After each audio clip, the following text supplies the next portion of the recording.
Bonjour, bonjour, bonjour à tous et à toutes. Je suis Isabelle Hublé-Blondel sur ma chaîne Amis Animaux. Merci d'être là, merci de regarder, de partager si vous voulez. Voilà, alors je voulais aujourd'hui vous faire un sujet sur la communication animale, sur nos animaux. Peut-on communiquer avec nos animaux? Ah, vaste sujet. Donc déjà, je voulais vous dire que là, je suis en forêt de Fontainebleau, à Franchart, et que un beau soleil, des belles couleurs, des rochers merveilleux. Franchement, je vous montre un tout petit peu le lieu.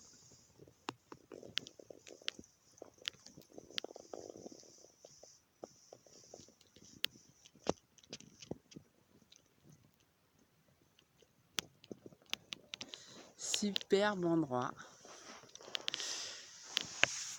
Où il y a une très bonne vibration, un beau ciel, un magnifique soleil, c'est génial. Donc voilà, je voulais vous dire que pour la communication animale, est-ce qu'on peut communiquer avec nos animaux? Parce que ça, c'est une question qui revient régulièrement. Donc, bien sûr que nous pouvons communiquer avec nos animaux. Par contre, il y a une petite difficulté en plus quand ce sont les nôtres. Ceux de notre famille, il n'y a pas de difficulté. Ceux de nos enfants, un peu plus.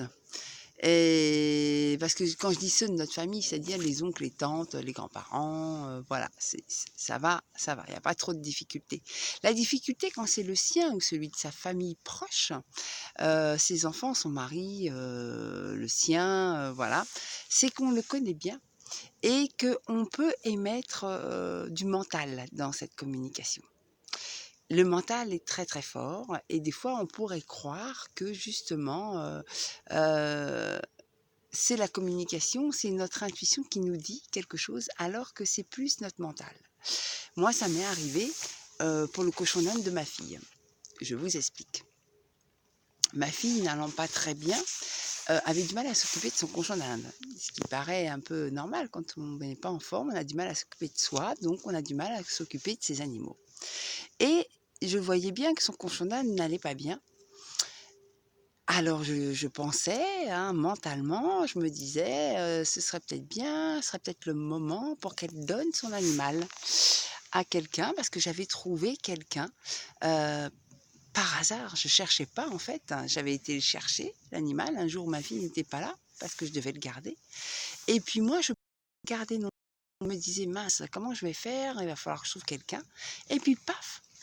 Ma voisine à ce moment-là, la voisine, arrive et puis me dit: «Oh comme il est mignon, oh il est vert». Sur ce, la voisine arrive, il y a, 55-60 ans et me dit: «Oh là là, j'adore, il est craquant» et elle le prend dans ses bras, le petit cochon d'Inde et tous les 2, mais vraiment ils s'embrassent et c vraiment le petit cochon d'Inde, il était bien dans ses mains, dans ses on voyait l'amour qu'il y avait entre tous les 2. Et il m'a dit: «Je peux le prendre pour une semaine? Je peux le garder un petit peu?» Je dis: «Bah, justement, cherchez quelqu'un pour le garder» et j'aurais jamais pensé à eux, vu que cette dame-là, je la connaissais même pas. Je connaissais ma voisine, mais sa sœur, je la connaissais pas. Et j'ai dit: «Bah, écoutez, je vais demander à ma fille si elle est d'accord, mais en tous les cas, le cochon d'Inde, il paraît vraiment d'accord». Donc j'appelle ma fille, Tchapati, Tchapati et j'appelle ma fille qui dit: «Bon, bah, OK, mais par contre, voilà, je rentre dans une semaine, il faut qu'il soit là dans une semaine». Je dis: «Bah, écoute, oui, je le dis à la dame». Je le dis à la dame. Elle me dit: «Ah oui, oui, mais il y a pas de problème, même si pendant la semaine elle veut venir le voir». Je dis: «Non, là, elle est en vacances, donc elle pourra pas, mais quand elle vient, quand elle revient, elle voudrait elle voudrait que son cochon d'Inde soit là». Et alors elle le prend dans la cage avec tout ce qu'il faut pour le nourrir, mais elle me dit: «Non, vous inquiétez pas, j'ai tout ce qu'il faut, j'en ai déjà des cochons d'Inde». Et du coup, voilà parti mon petit cochon d'Inde, avec cette dame. Bon, j'ai expliqué bien sûr au cochon d'Inde ce qui se passait, mais il était très heureux, très content. Il savait qu'il allait être bien là-bas. Et puis quand ma fille est revenue, la dame a rendu le cochon d'Inde, voilà, il n'y a pas eu de souci, au contraire, c'était très très sympa. Et j'ai dit à ma fille: «Écoute, il faudrait communiquer avec lui pour voir un petit peu, s'il serait pas mieux chez cette dame. Je dis: «Moi, je sais pas, je sens ça, donc voilà». Par contre, je n'ai pas communiqué moi-même, parce que enfin, j'ai essayé de communiquer moi-même, mais à chaque fois, cette réponse revenait: «Il faut le donner à cette dame, il faut le donner à cette dame». Puis je voyais bien qu'il y avait quelque chose, qui n'était pas tout à fait clair. Donc j'ai demandé à une autre communicatrice qui m'a dit: Oui, chez cette dame, il sera très bien, il serait heureux aussi, mais cet animal-là, il est là pour ta fille». Effectivement, je sais qu'il était là pour ma fille, mais voilà, j'étais trop chargée en émotions, j'avais trop mon mental et mon émotionnel qui fonctionnaient. Et pour ma fille, pour la décharger de ce travail, en fait, de s'occuper de ce cochonnage, parce que c'est quand même du travail, bien sûr, c'est de l'amour, mais c'est du travail aussi, c'est des choses à faire en plus de son école, en plus de tout ce qu'elle a à faire dans sa vie. Et puis je voyais le cochon d'Inde qui était tout seul. Mais ça, c'était mon mental. Parce que le cochon d'Inde, lui, il a bien verbalisé qu'il était là pour Mila, qu'il comprenait que Mila s'en occupe moins, mais par contre, qu'il voulait qu'elle prépare des repas, parce qu'elle partait à un internat, ma fille, qu'elle prépare des repas dans des boîtes et qu'elle le prépare avec amour et que ce soit une personne de la maison qui lui donne ses repas.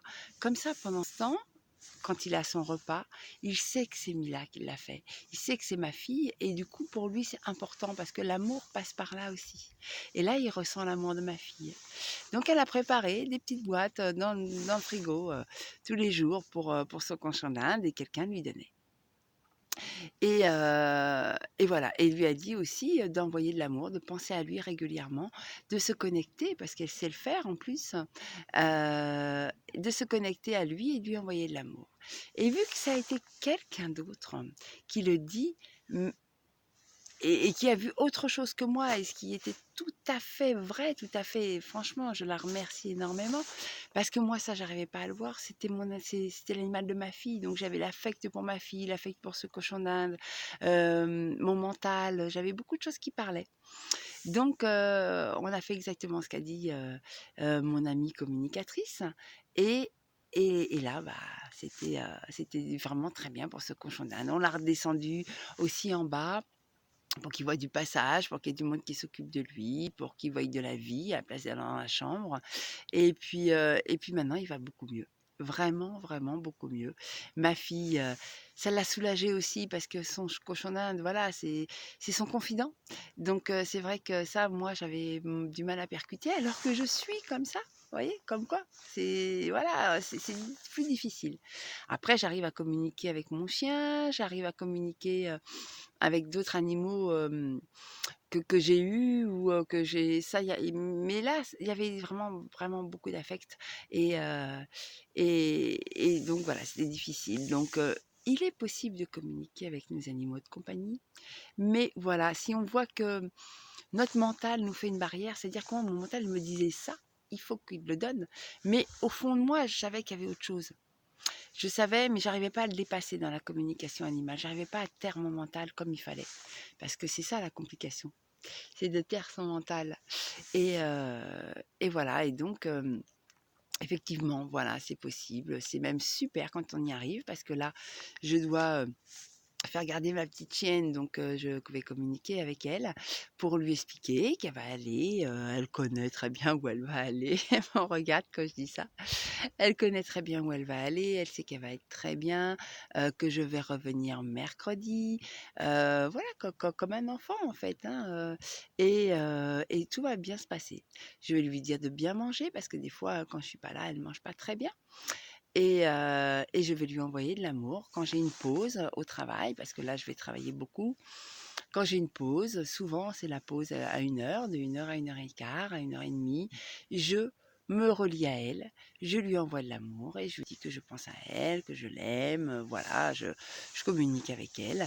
Et pour elle, la journée est plus courte, beaucoup plus courte. Et pour elle, voilà, c'est comme si un peu, comme si elle m'avait vue et ça lui fait du bien. Dans tous les cas, moi, ça me fait du bien aussi. Et elle, c'est sûr, ça lui fait du bien parce qu'elle le sent ça. Voilà, les animaux ont beaucoup plus d'intuition que nous, de sens développés, de canaux médiumniques développés que nous. Ils savent exactement. quand on est relié avec eux ou pas. Ils sentent vraiment beaucoup de choses et voilà, donc c'est important d'apprendre quand même la communication animale, même si on le fait que pour son animal. Parce que rien que ça, savoir se mettre en relation avec lui à distance, c'est génial. Et puis de toute façon, quand on apprend la communication animale, ce qui est bien, surtout aussi, c'est qu'après, on va le développer sur les autres animaux. On va dire, ah bah tiens, quand on va entendre quelqu'un qui a un problème avec son animal, on va dire, attends, je peux essayer la communication animale avec toi et avec ton animal. Et du coup, on va voir que bah, on est vraiment dans quelque chose de merveilleux et qu'il faut suivre son intuition. S'il y a quelque chose qui nous arrive, il faut le, il faut le dire. S'il y a un message, quelque chose sur notre corps, dans notre bouche, une odeur, un goût, un odorat, voilà, il faut le dire. Voilà. Il faut le dire parce que c'est souvent lié à l'animal. C'est toujours lié quand on est en communication animale à l'animal. Voilà ce que je voulais vous dire pour cette vidéo. Je vous laisse admirer le paysage. Alors attention. Voilà. Et si vous voulez que je communique avec vos animaux, vous pouvez m'envoyer un message. J'ai un site isabelle-hublé.jimdo.com. Voilà, vous pouvez aussi me trouver sur Facebook, amisanimaux.com. Non, amisanimaux. Ou alors Isabelle Hublé-Blondel sur Facebook. Voilà, donc vous pouvez quand même me trouver régulièrement un peu partout sur les réseaux. Vous pouvez me retrouver sur ma chaîne YouTube, Amis Animaux, Isabelle Hublé, Amis Animaux. Vous pouvez me retrouver aussi, je crois que c'est tout. Voilà, donc je fais des formations, je donne des formations à la communication sur Skype. Donc voilà, on est toute la journée ensemble sur Skype, on fait des méditations, on apprend à communiquer avec les animaux des autres personnes qui sont là et on voit si on a des choses bonnes et on valide par rapport à l'animal qui est là avec son maître, avec son gardien. Voilà.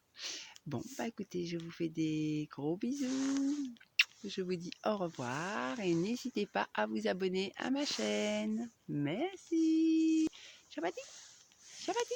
Ah, au revoir.